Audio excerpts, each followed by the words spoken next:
Et donc les prêtres ont commencé à lire la Bible. dia nanomboka namaky baiboly zany ny pretra. Et ils ont commencé à dire, mais dis donc, il y a une sacrée différence entre ce que je lis et puis ce qu'on m'a dit que c'était écrit dans la Bible. Ny zavatra hita zany a dia zao hoe rehefa namaky baiboly ny pretra dia tena hita mihitsy hoe misy zavatra samihafa ao anatiny ao a. Le baiboly hafa ny ao anatiny a, le horonana taratasy hafa mihitsy ny ao anatiny. Et alors, les catholiques, ils disaient, mais ces gens, ils n'arrêtent pas de protester. Dia ozy izy ny katolika hoe ary ny olona nefa tsy manaiky fa dia mahita lazaina mitsikera foana.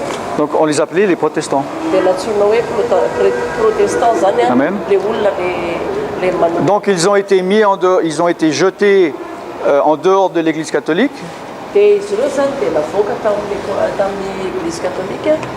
Et même on brûlait les Bibles et on brûlait même des gens qui lisaient la Bible. Les protestants, les catholiques brûlaient les protestants.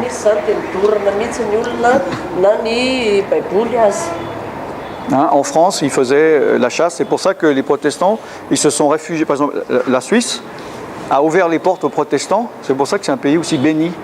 Ary ny zavatra tranga moa dia natany an-dafy raha dia nohazaina tany Frantsa dia nohazaina reo le manohitra reo a dia nisokafany tany Suisse ny varavarany a dia tany nandray an'izy ireo a ary izay mahatonga ny tany Suisse vota manokana. La Suisse et l'Allemagne ont ouvert les portes à ces protestants. Tany Suisse zany manokatra ny varavarana nandray a le nanohitra n'ireo fomba katolika reo. Je suis en train de répondre à ta question, hein, t'inquiète pas. J'arrive. Ok.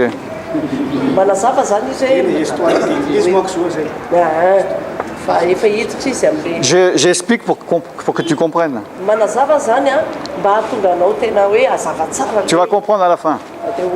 C'est comme un film, on regarde et puis c'est à la fin qu'on comprend l'histoire.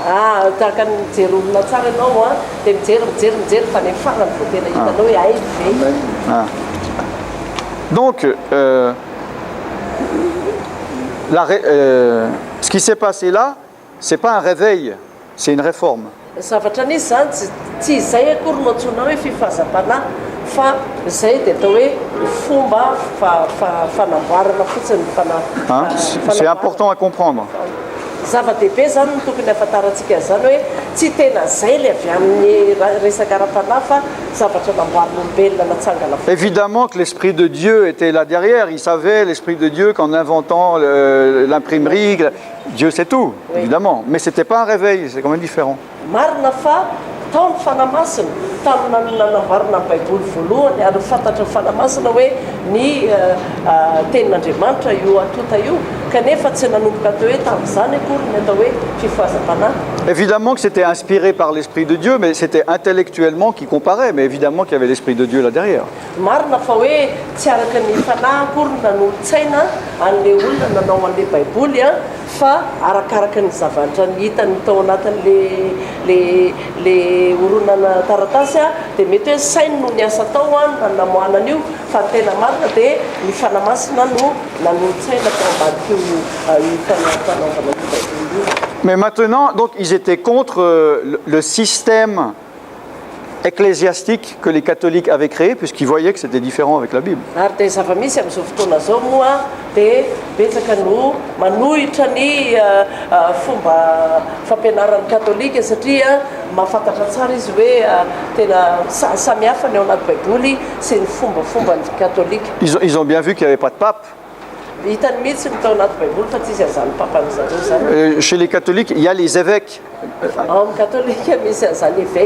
Hein, les évêques en grec, dans la parole de Dieu, les évêques et les anciens, c'est considéré comme la même chose, la même fonction dans l'Église.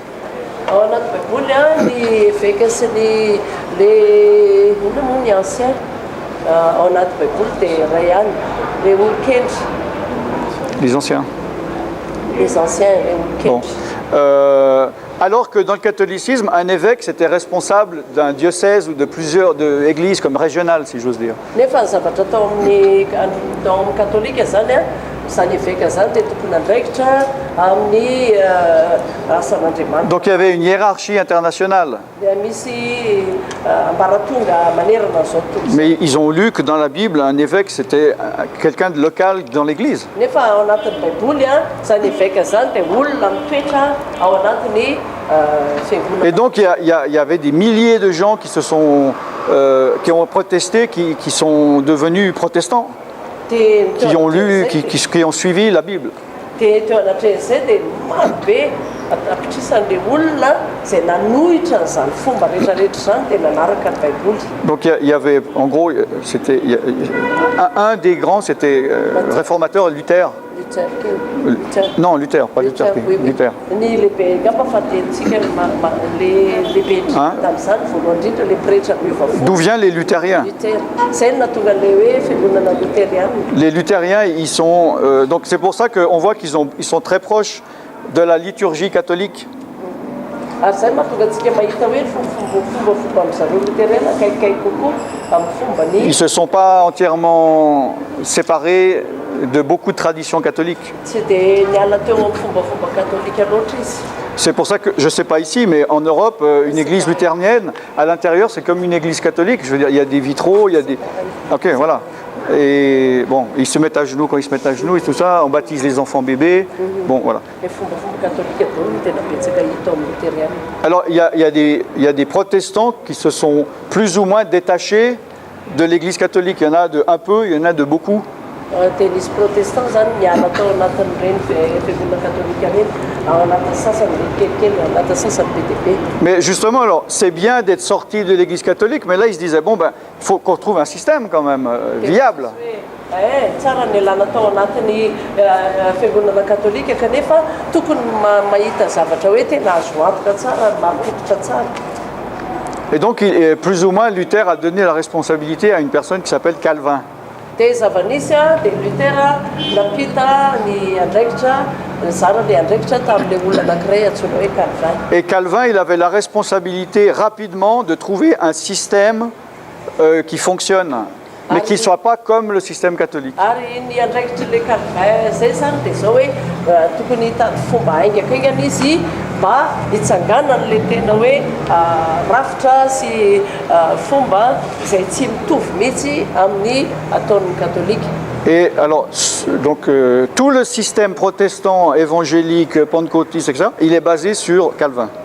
Dia ny fomba rehetrarehetra zany na protestant io na ny évangélisme na ny fomba fiangonana ankoatra katolika dia azo lazaina hoe avy tany ny tena nendoany tamin'ny Calvin io. Il a dit, je ne veux pas rentrer dans la hiérarchie comme les catholiques, donc on va faire que chaque église soit autonome. Zao no tao anatiny hoe tsy za tsy hanaotra ny fomba katolika izay misy ambaratonga fa ny zavatra ho ataoko dia zao hoe mba samy manana ny maha izy azy ny fiangonana tsirairay avy. Et à l'intérieur de cette église, il faut qu'il y ait un responsable qu'ils appelaient comme un petit pape ou un mini-pape pour chaque assemblée. Ary ao anatin'izay fiangonana zay dia misy papakely zareo izay natsangana miandraikitra n'izany fiangonana zany. Et comme dans la Bible, il est parlé de pasteur et que pasteur veut dire berger, Ohatrany ao amin'ny baiboly zao ny atao hoe pasteur dia mpiandry on va appeler cet homme pasteur. dia antsoina hoe mpiandrotra. Donc chaque assemblée protestante aura un responsable qu'on nommera pasteur. C'est le titre comme médecin, comme... Dia isaky ny fiangonana protestanta zany napetraka ny olona anankiray izay antsoina hoe pasteur. D'accord? Mpiandrotra. Voilà.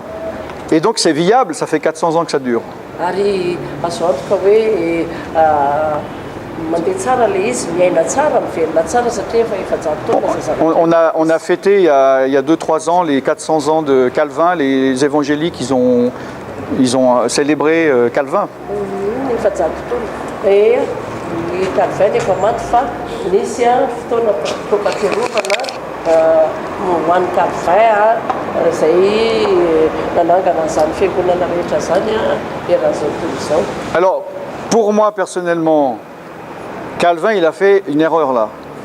fa za manokana zany ny zavatra eritreretiko dia izao hoe nisy any ny ohatran'ny fahadisoana Calvin.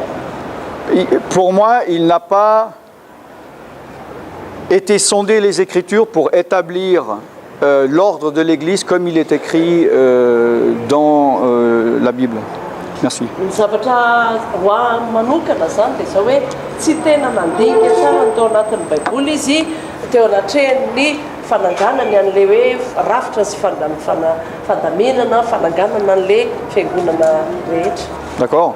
Donc, si on regarde dans la Bible toutes les épîtres, etc., Paul n'a jamais dit cher pasteur, mais il parlait aux saints, aux anciens, aux évêques.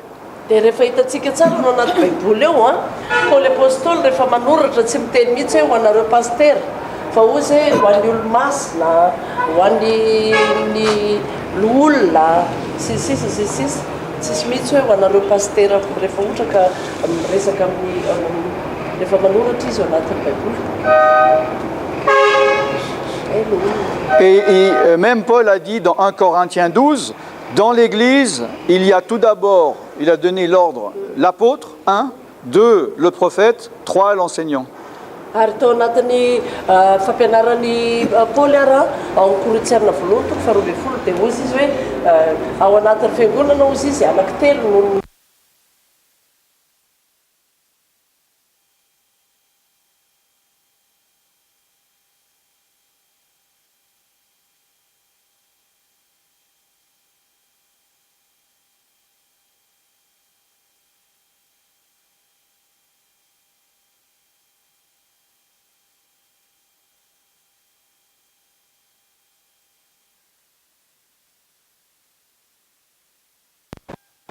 Donc dans 1 Corinthiens 12, il y a 3 piliers.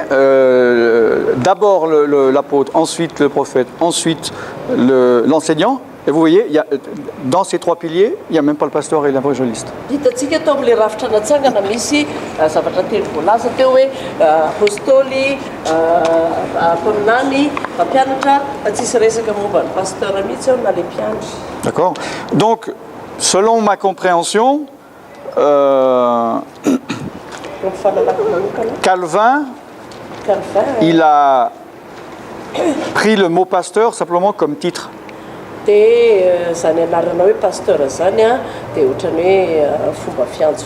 Hein, d'accord. Et que, alors que pour moi, parmi les 5 ministères dans Ephésiens 4:11, c'est Dieu qui établit un ministre. Ny niasa fanompoana dimy izay voasoratra ao anatin'ny tokony Efesiana toko faefatra ny faraika ambin'ny folo Andriamanitra no mametraka ny rafitra izay le fiantsoana zay.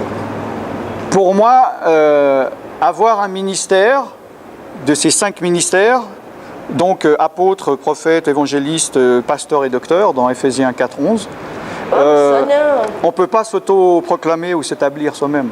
C'est un appel de Dieu.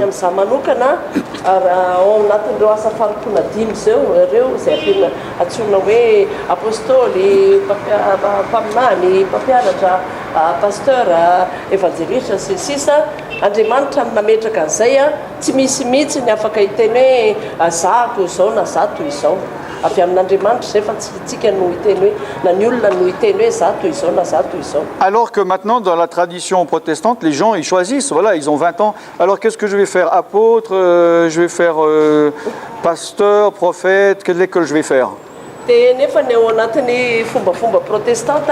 Dia zavatra misy amin'izao fotoana dia ny olona tsirairay avy no misafidy hoe inona raha no ataoko za ve hianatra hanao pastera sa hanao mpaminany sa hianatra hanao apôstôly sa hianatra le anaranarana le apetapetaka fatany reny. Alors oui, ça peut fonctionner. Là, le gars, il n'est même pas appelé apôtre, il va devenir apôtre. Oui, il peut ouvrir des églises.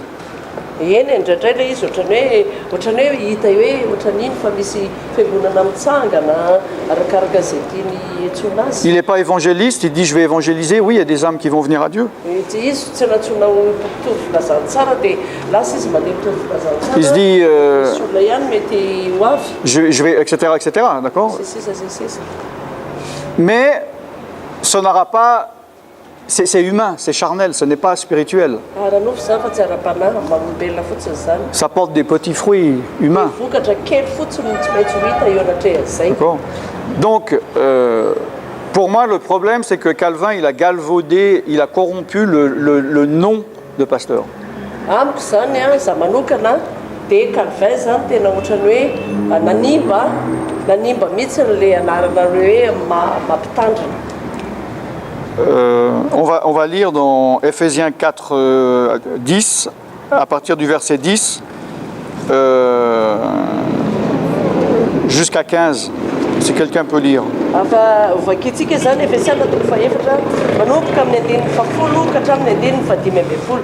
Misy anankiray zany mamaky mba tena mamaky tsara mazava fa tsy miakanakana. Tonga dia ataovy mafy dia atao mazava. Efesiana toko faefatra ny andininy fafolo ka hatramin'ny fadimy ambin'ny folo.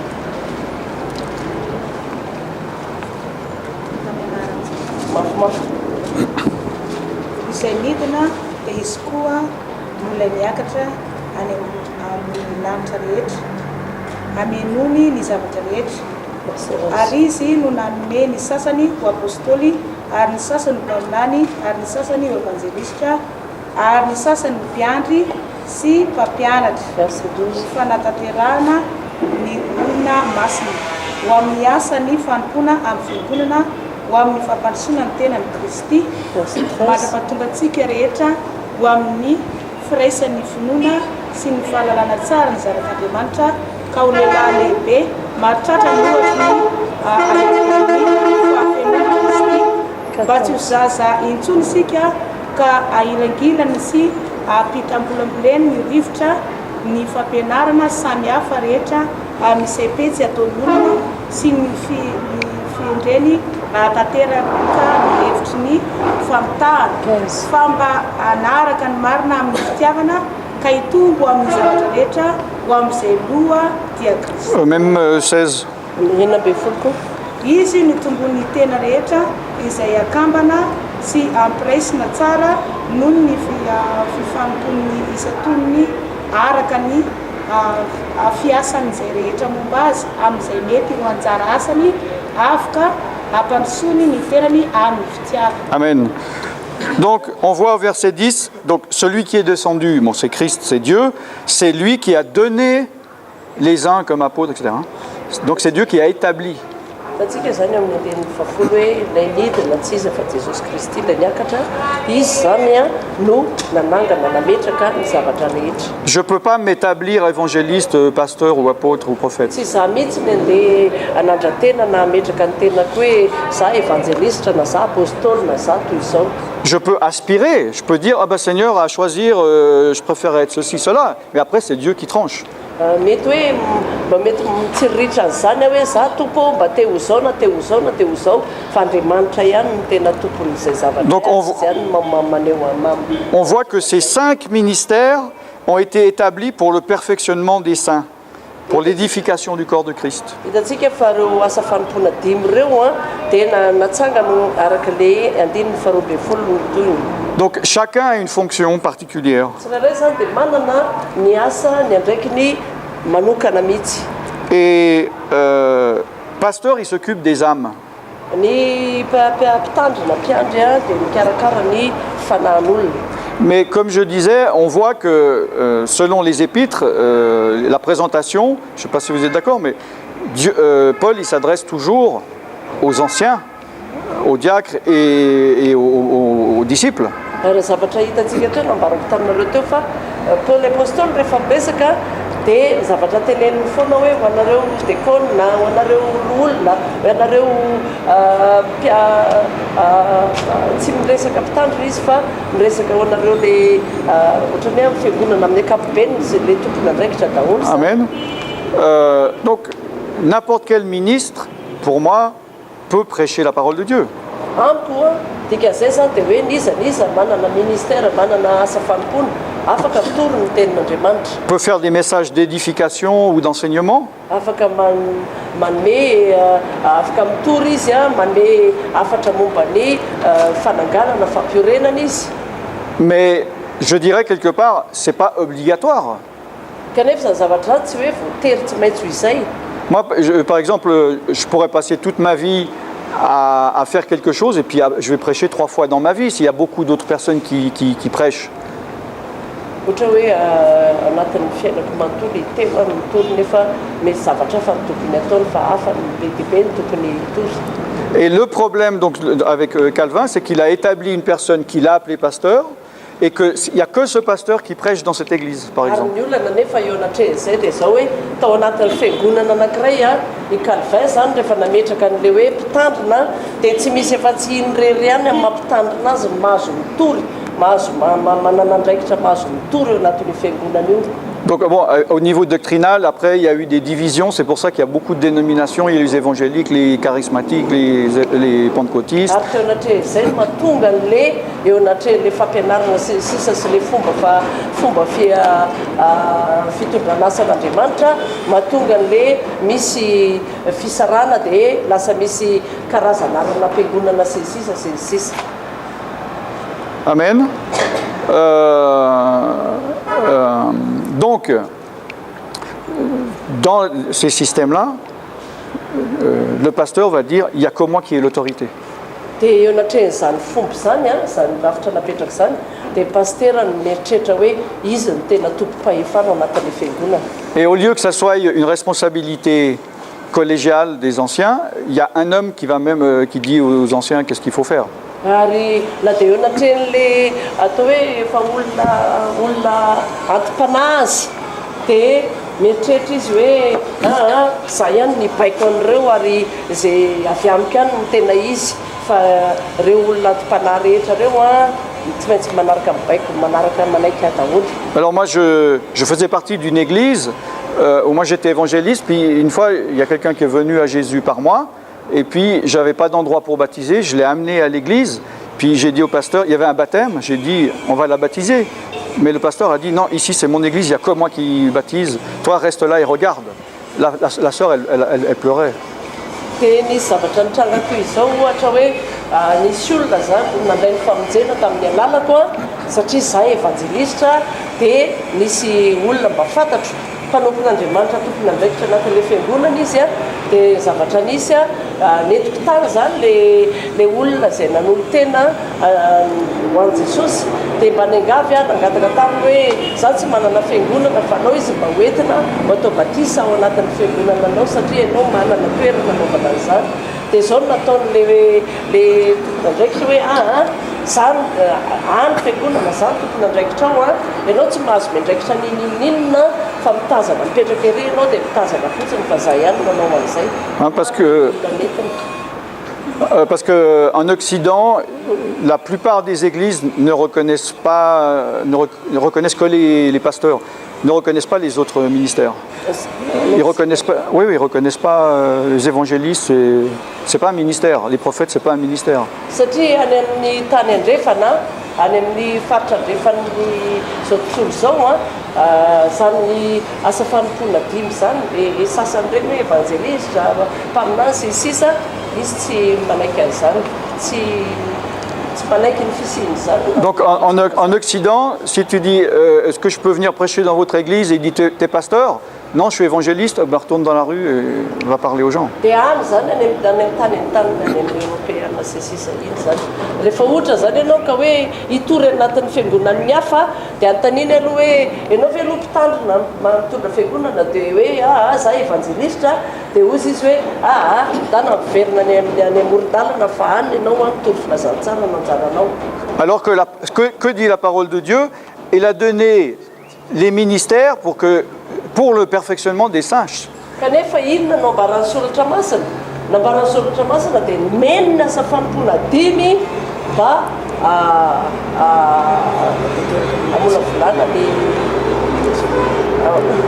fampandrosoana ny tenan'i Kristy asan'Andriamanitra. Donc il faut faire. Je viens à répondre à la question. C'est une longue réponse pour une petite question.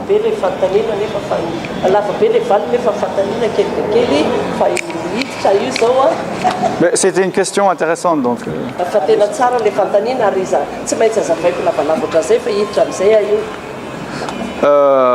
Donc pour moi, il faut faire une différence maintenant, dans le système dans lequel on vit, entre le titre de pasteur et le ministère spirituel. Za manokana mieritreritra zavatra ohatran'izao mila mitandrintsika amin'ilay fombafomba sy fiantsoana fotsiny sy le hoe asa fanompoana samihafa mihitsy io le hoe antson'Andriamanitra asa fanompoana sy le hoe anarana napetraka Andriamanitra tsy le anarana napetraka Andriamanitra zany no tokony hifikirana fa le asa fanompoana napetraka Andriamanitra no tokony hojerena. Il faut faire la différence entre le spirituel et l'humain ou le charnel. Dikazay zany dia zao hoe mila mitandrintsika ary manavaka ny ara-panahy sy ny ara-nofo amin'ny maha-olombelona le fisainana sy fahalalana. Je connais un frère à Paris, par exemple, il est apôtre, mais il ne peut pas se faire appeler parce que ce n'est pas reconnu. Donc tout le monde l'appelle pasteur, mais pour lui il est apôtre. Donc il y a le côté humainement, on sait devant les autres, on va dire ah, je vous présente le pasteur, mais moi je sais que dans la réalité il est apôtre. Donc il y a le côté, vous voyez ce que je veux dire? Il faut faire la part des choses. Any Paris zao misy rahalahy anankiray za mihitsy mahatsapa ary mahafantatra hoe apôstôly izy kanefa laviny rehetrarehetra ny zavatra zany ary dia zavatra teneny rehetrarehetra dia izy dia pasteur izy dia mpitandrina ihany sisisa sisisa kanefa za mahalala fa izy io dia tena apôstôly. Donc il faut s'adapter à la connaissance de l'autre.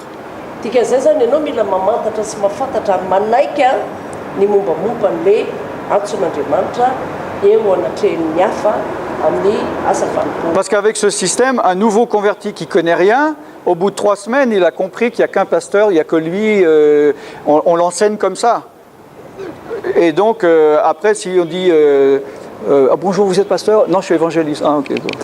Dia dikazay raha ohatra ka hoe mametraka an'izay resaka anaranarana petrapetraka izay tsika hoe pastera ihany raha vao misy olona vaovao anatin'ny fiangonana dia teneninao zany ny hafa hoe iny evangelista dia anao tsinitsinina izy aniny olona iny hoe afakako hoe anao mba pastera dia hoe za evangelista tsy afaka hiresaka aminao. J'ai eu sur une ligne d'aide, j'ai eu quelqu'un, il m'a appelé de France, dit écoutez, j'ai un gros problème, vous êtes bien pasteur? Je dis non, je suis évangéliste. Ah, mais non, je voulais parler à un pasteur. Je dis non, mais c'est pas. Non, je veux parler à un pasteur. Au revoir. Izy io aloha izy mifandray taminy antso azy dia nanontany aloha hoe za manana olana lehibe fa ianao ve aloha mpanompon'Andriamanitra ianao ve aloha mpitandrina dia izy izy namaly hoe za evangelista dia zao izy nataony hoe mpitandrina no tiako iresahana fa ianao tsy mpitandrina fa mpitandrina ny ilaiko tonga dia tapahan'le. Donc on est dans un système religieux, c'est très très très difficile de faire quelque chose dans ce système. On est très limité, donc moi personnellement, je pars du principe, vaut mieux s'adapter aux gens, parce que les gens ils ne peuvent pas s'adapter toujours à la réalité spirituelle ou à la parole de Dieu.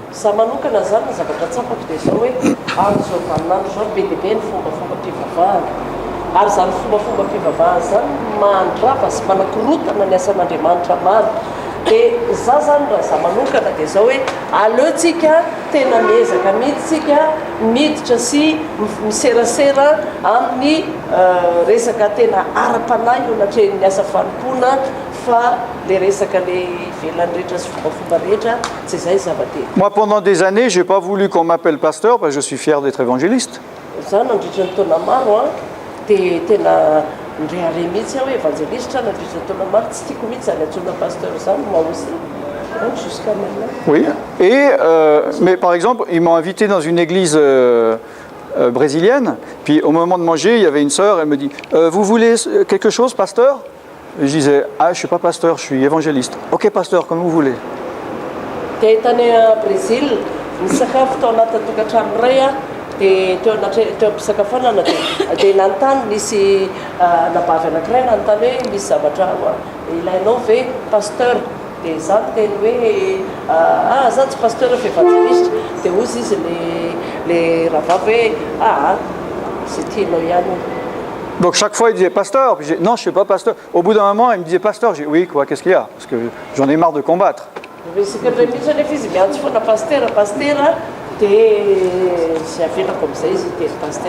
Amen. Donc j'ai été ordonné le titre de pasteur en Inde.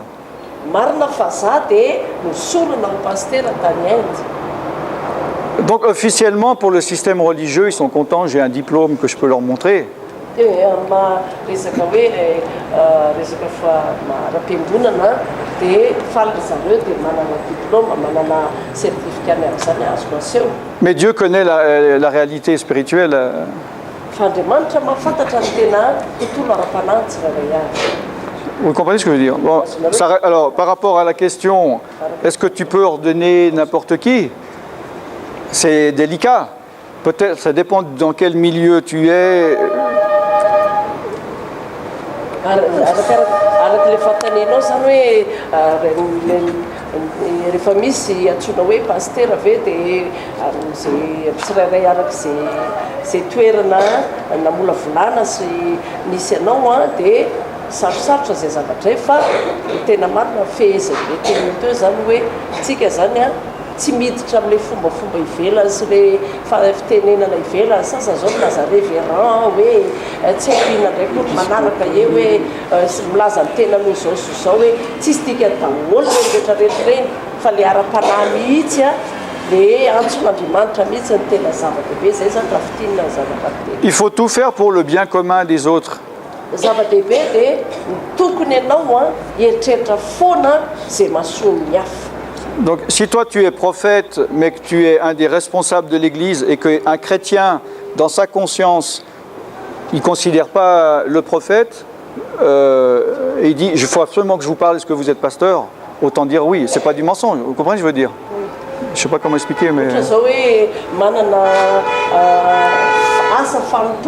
Napetraka Andriamanitra ho mpaminany ny olona anankiray dia miditra ny olona anankiray ao anatin'ny fiangonana dia izy tsy mahafantatra an'izany resaka faminaniana izany fa miantso anao izy hoe pasteur ny antsony anao hoe mpitandrina ny ahafantarany anao a sy antsony anao a dia amiko manokana tsy misy dika zany fa za tsy andeha hiady hevitra amin'izany hoe za nge mpaminany fa za tsy pasteur fa zavatra tsisy antso amin'izany.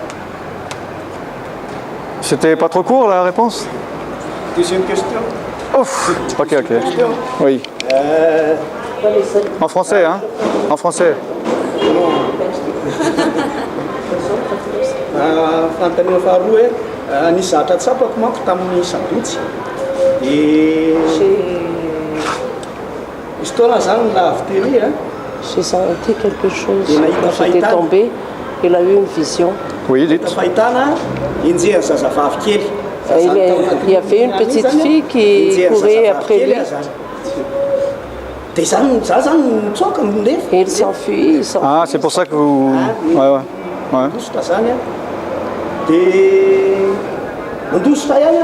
Ils sont et puis il a écouté quelqu'un qui l'appelait par son nom.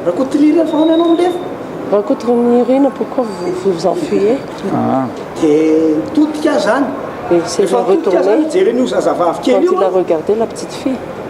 Et elle était très vieille. Et ses cheveux étaient partout. Et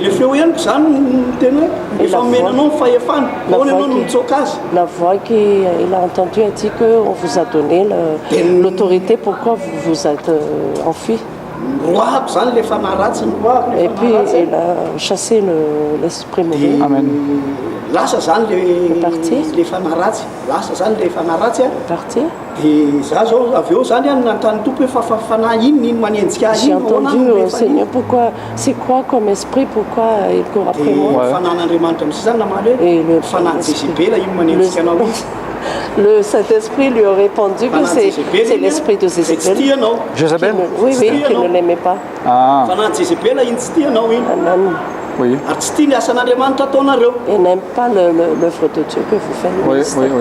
Dia eo zany le question apetraka hoe tsika zany tsy la question que je voudrais poser, zany le famohany mba tonga atsika hita fahombiazana. Pour que nous ayons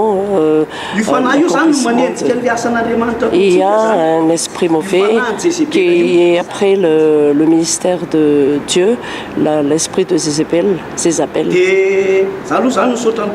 Je remercie le Seigneur parce qu'il m'a donné ce message et à Majenga aussi.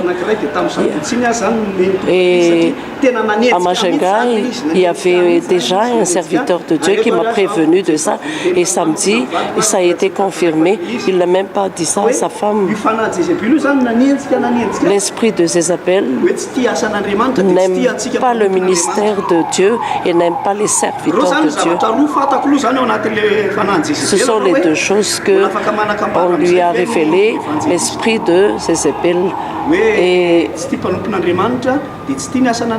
est-ce que les évangélistes peuvent avoir l'esprit de Jézabel? Non. Il veut connaître, est-ce que les évangélistes peuvent accéder à cette révélation, à connaître cette révélation aussi, afin qu'ils puissent être des pasteurs? Il veut dire par là. Parce qu'ils voient les évangélistes qui n'aiment pas, qui font la délivrance. Et nous aussi, on fait la délivrance et on parle. Mais vous ne parlez pas pendant la délivrance. Ah ouais. C'est ça qui l'intrigue. Oui. Et c'est la question qu'il pose. Il veut connaître. Il veut connaître, est-ce qu'on doit parler pendant la délivrance? Parce que les évangélistes, quand ils font la délivrance, il y a des gens qui ne parlent pas. Ils regardent tout simplement et puis il fait la délivrance. Est-ce que c'est... Bon, c'est de nouveau une question intéressante. Hein. Donc, je ne peux pas répondre en 3 secondes. Hein.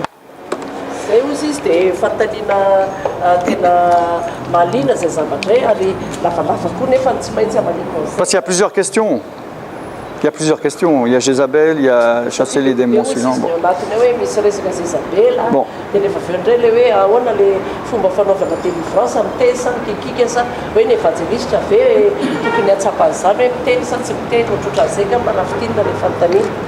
Déjà, une chose très importante, à mon avis de nouveau, alors je ne sais pas si vous savez ou tout ça, mais pour moi, l'esprit Jézabel, ça passe pas forcément par une femme, ça peut être un homme.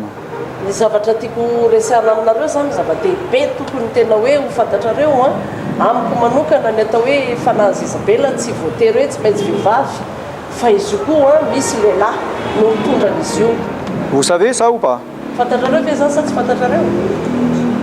Parce qu'il y a beaucoup d'enseignements qui disent que l'esprit de Jézabel ne peut être qu'une femme, puisque Jézabel était une femme.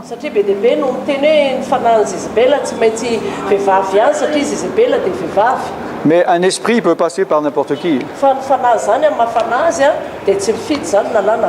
Et si justement, tu es prêt, tu vois une femme arriver dans ton église, tu dis, il faut que je fasse attention, peut-être c'est l'esprit de Jézabel, et puis il y a un homme qui arrive, puis en toi tu te dis c'est pas possible, ben, le démon il va pas venir par la femme, il va venir par l'homme.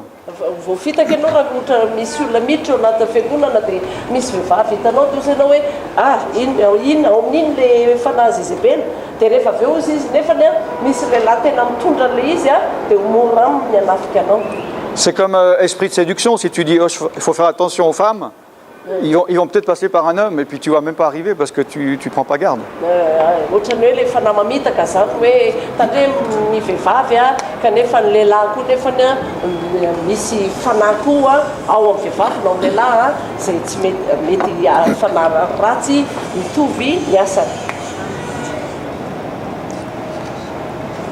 Par rapport aux esprits,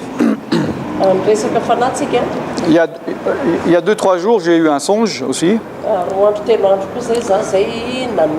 Et on était comme 4 ou 5 serviteurs de Dieu à l'extérieur en plein jour, puis il y avait beaucoup de monde. Et il y avait un homme très menaçant et on sentait qu'il était méchant.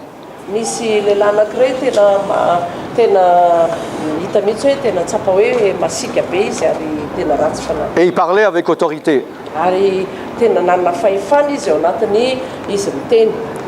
Et il nous disait, donc moi je faisais partie du groupe, il nous disait, je vais vous emmener dans un hangar où il y a plusieurs hommes, on va fermer la porte et on va vous tuer, vous ne pourrez rien faire. Dia zao no nataony hoe hoentiko anatin'ny toerana anankiray mihidy ianareo misy lehilahy maromaro ao dia hoidina ihany nareo izy tao anatin'izay le mpanompon'Andriamanitra zay dia hoidina ihany nareo dia hovonoinay.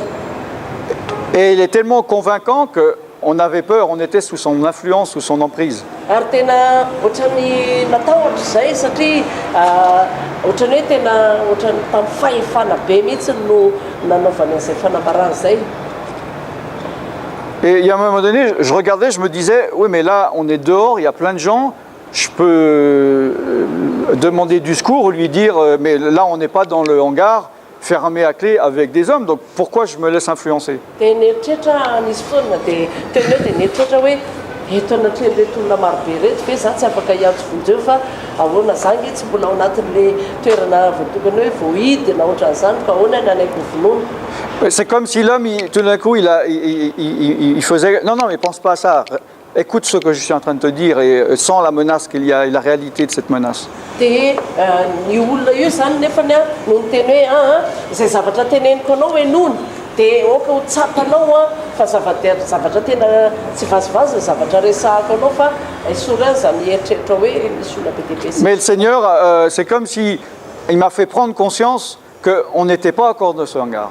Fa ny tompo tena manga ary nanokatra ny saiko nampafantatra hoe tsy tao anatin'le tontolo zay. Et que là où on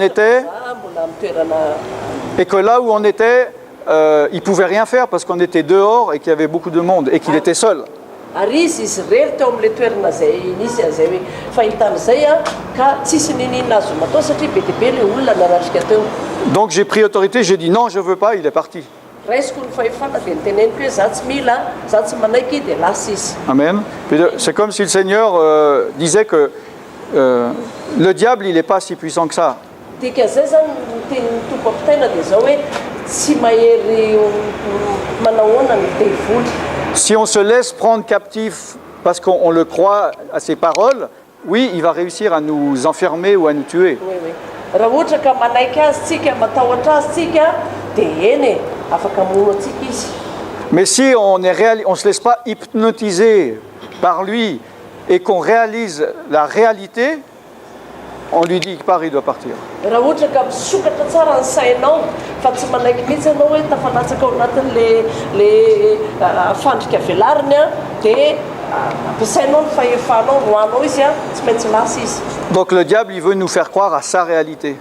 Ny zava-misy zany ny devoly dia tena miezaka mihitsy izy hoe ampititra saina avy aminy ao anatintsika.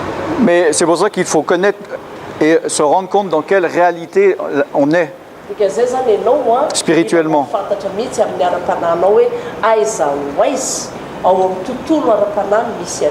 Et là, il est plus puissant que, et là, nous sommes plus puissants que lui. Amen. Amen. Bon, oui, alors pour l'esprit de Jézabel, sa question c'est, est-ce qu'on peut, comment, c'est quoi la question exacte pour Jézabel? Fahatarako zany ohatra amin'izay moa zany hoe eo zany le teneniko hoe mbola afaka mizara zavatra anankiroa izy hatramin'izay moa zany nahafantarana le fanan'le Jézabel hoe dia tsy tia asan'Andriamanitra. Au début, ce que nous avons connu de Jézabel, c'est n'aime pas le ministère de Dieu, les œuvres du Seigneur. Et la seconde chose que nous avons constatée, c'est qu'elle n'aime pas les serviteurs de Dieu qui prêchent la vérité. Oui.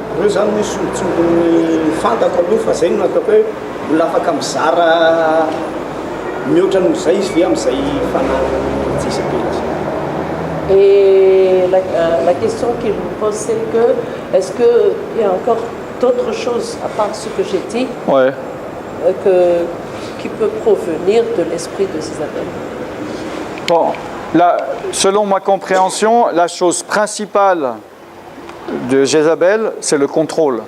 Ny zavatra ohatran'ny fahatsapako manokana ny tena zavatra tena atao hoe tena asan'io Jézabel io dia izy manana fomba manana fafana ny fe manana fahefana izy amin'izay. L'esprit de Jézabel, c'est un esprit de contrôle. Ny fanahy Jezabela dia fanahy izay mifehy ary mitady mifehy. Et il veut contrôler celui qui est en contrôle. Dia tiany ho fehezana, tiany ho arana-maso, tiany hoe tena izy mihitsy ny tena hibaiko hanana fahefana zany amin'izay ao ambanin'ny ihany. Ça ne l'intéresse pas de contrôler quelqu'un qui n'a aucun pouvoir. Tsy misy ilany an'izay olona tsy manana fahefana. Donc, l'esprit de Jézabel, il peut passer soit par une personne, une femme ou un homme, mais aussi dans un groupe. Ny fanahy Jezabela zany tsy hoe koa hoe olona tokana lehilahy na vehivavy fa mety ao anatiny olona maromaro mitabatra. Par exemple, toi tu es responsable d'une église où tu es pasteur, puis tu as des conseillers ou des anciens, et tous ces anciens, par exemple, se font influencer par l'esprit de Jézabel, et chaque fois que tu dis quelque chose, tout le groupe va être d'accord le contraire. Il va te mettre des bâtons dans les roues parce que tout le groupe est influencé par l'esprit de Jézabel. Ohatra hoe misy ndin'olona maromaro zao le fanahy Jezabela ohatrany mibaiko azy dia ianao toeriny foana ianao satria le fanahy Jezabela no mibaiko an'izy ireo. Hein? Donc, premièrement, il ne faut pas penser que c'est forcément qu'une femme. Dikan'izay zany tena pitaina aminao dia hoe tsy vehivavy mitokana fotsiny no mitondra an'izany fanahy zany. Et que ce n'est pas forcément une seule personne. Ary tsy hoe olona tokana ihany. Et c'est pas direct, il ne va pas forcément aller directement à la tête pour essayer de te contrôler. S'il ne peut pas ça, il va passer par les membres en influençant, en parlant avec des paroles. Il va créer un groupe d'opposition. Oui, rehefa tsy azo ny lohany dia lasa izy any amin'ilay mpiara-miasa na le olona mivavaka na mpino dia amin'ny alalan'ireo zany no ampiasainy andeha hanatanteraka le zavatra ratsy tiany atao satria le lohan'le fiangonana tsy azony dia mety hoe le mpiara-miasa amin'ny mpanompon'Andriamanitra ohatra izay zany ohatrany hoe tabatabazana hodikodiny sainy hanohitra le fahefana misy dia amin'ny alalan'izay no tiany hiasana sy ampiasana ny zavatra rehetra izay tiany atao. Hein, on peut pas dire c'est toujours comme ça. Le diable, il passe par là où il peut.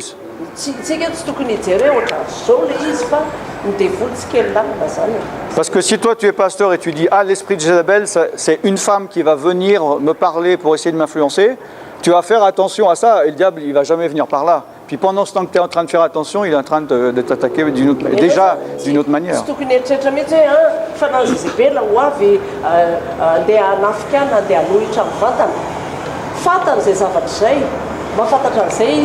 Dia lasa izy mandeha amin'ny fomba hafa sy mikafa indray dia ianao le mieritreritra hoe izy mbola tsy niseho tampoka nefa amin'ny alalan'ny hafa ohatra hoe manodidina hoe mpiara-miasa aminao izy miasa dia efa manomboka manao ny asa izy amin'ny alalan'izay. La personne qui a l'esprit de Jézabel n'est pas forcément conscient qu'il l'a. Ary ny olona izay manana ny fanahy Jezabel indray tsy mahatsapa akory hoe izay ny ao anatin'izany. Il ne se dit pas forcément un jour bon, j'ai un esprit de Jézabel, je vais aller dans cette église et je vais tout casser.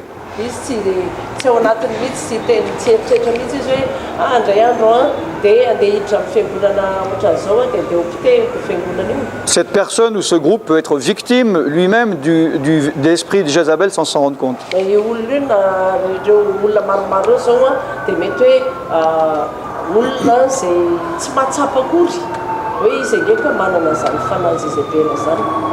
Amen.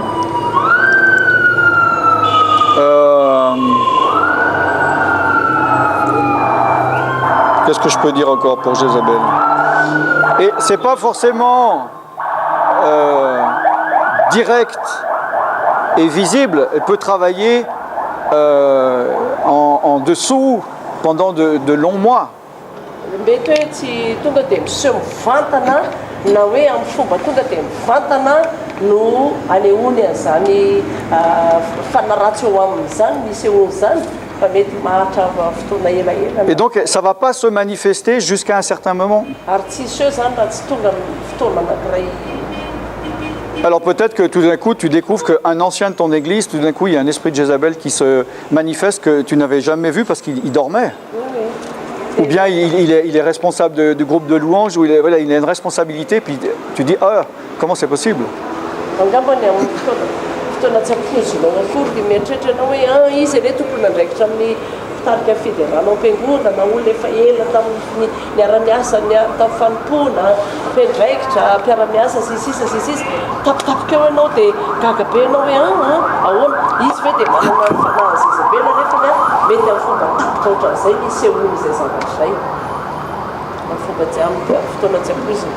Il y a des questions par rapport à Jézabel ou pas? C'est bon? Bon, alors maintenant, est-ce qu'il faut parler ou pas parler? C'est une bonne question. Oui et non. Voilà. Non. Bon, j'explique un petit peu, mais...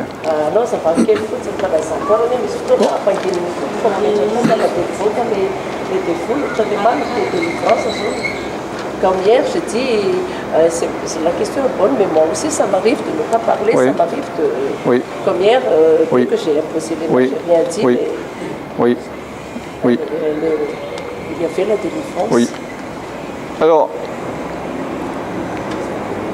pour moi, les démons n'ont pas peur des mots que je prononce ou de ma voix.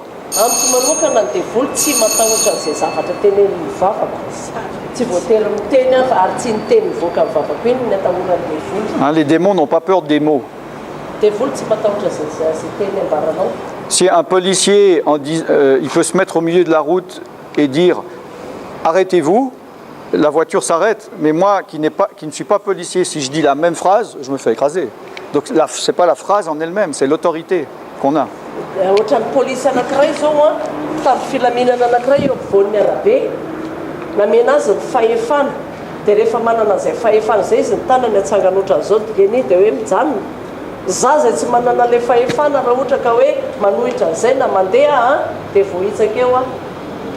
Donc un policier, il n'a même pas besoin de parler. Il est en uniforme, il fait ça. On ne va pas lui dire « Oui, qu'est-ce que vous voulez dire? Je ne comprends pas. » Les policiers, si mila miteny akory fa manana ny fahefana izy, manana ny faminaniana, ny tenue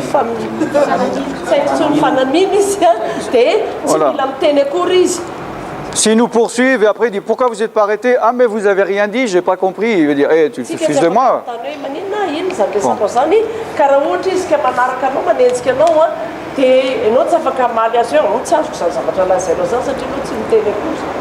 Donc pour les démons, c'est pas les paroles, c'est l'intention.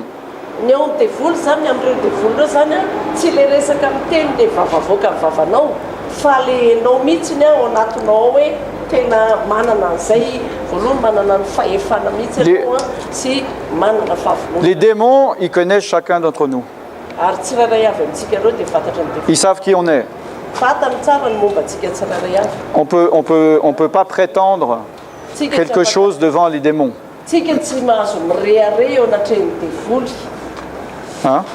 Donc moi quand j'arrive dans une nouvelle église, j'ai pas besoin de dire bonjour démon, je suis Alan Rich et je vais venir vous chasser. Et ils vont pas dire ah où il y a Alan Rich, où il va nous chasser. Est-ce que vous pensez pas qu'ils savent déjà qui je suis et qu'est-ce que je viens faire? Izy tsy anaty fiangonana anankiray izy dia teny hoe za Alan Rich nidirako ato dia androakany nareo devoly rehetrarehetra dia izy tsy hanao hoe i Alan Rich dia tsy mila akory hoe miteny hoe zao na zao na zao fa fatany sahady vao mitsangana hoe inona no zavatra ho ataoko momba azy. Donc il n'y a même pas besoin certaines fois de toucher. Indray ara tsy mila mikasika akory. Il y a des gens, par exemple, levez-vous. Ok, levez-vous. Ok. Oh, okay. Si par exemple lui il est là, il a un démon et que moi je suis là pour chasser. Non, c'est bon. Juste un des deux. Donc si moi, voilà. Ok. Si vous avez traduit? S'ils savent que je suis là pour chasser les démons. Donc lui il a des démons et les démons en lui savent que je vais venir chasser. ohatra zao hoe izy zao a sanatria le zany misy devoly dia fantatra ny devoly za tonga hoe andeha hanala an'izay ao aminy. Je peux venir comme ça, Afaka voilà, manao avec l'intention déjà, il y a une influence. amin'ile hoe favononako anao an'izay. D'accord. Maintenant, il y a des démons qui sont plus superficiels, qui réagissent plus rapidement que d'autres, qui sont plus profondément enracinés. Vao mifantatra le devoly hoe manana fahefana dia misy devoly tonga dia mahatsapa mahafantatra avy hatrany hoe hatraiza sy manao ahoana ty olona ty a dia misy sasany ohatrany hoe mbola somary. Donc ce genre de démons-là, ils sont plus sensibles que d'autres. Ka zany devoly zany dia ohatrany hoe moramora kokoa ny ahafahany andraisany le zavatra C'est- na tsy miteny ary dia efa fantasy. C'est comme si j'ai une dent sensible, je touche, aïe, aïe, aïe, tout de suite ça fait mal, un tout petit peu touché. Ohatrany hoe zany misy nify manantena ao anaty koa a dia raha voakasina dia vao maika koa le izy a marary be.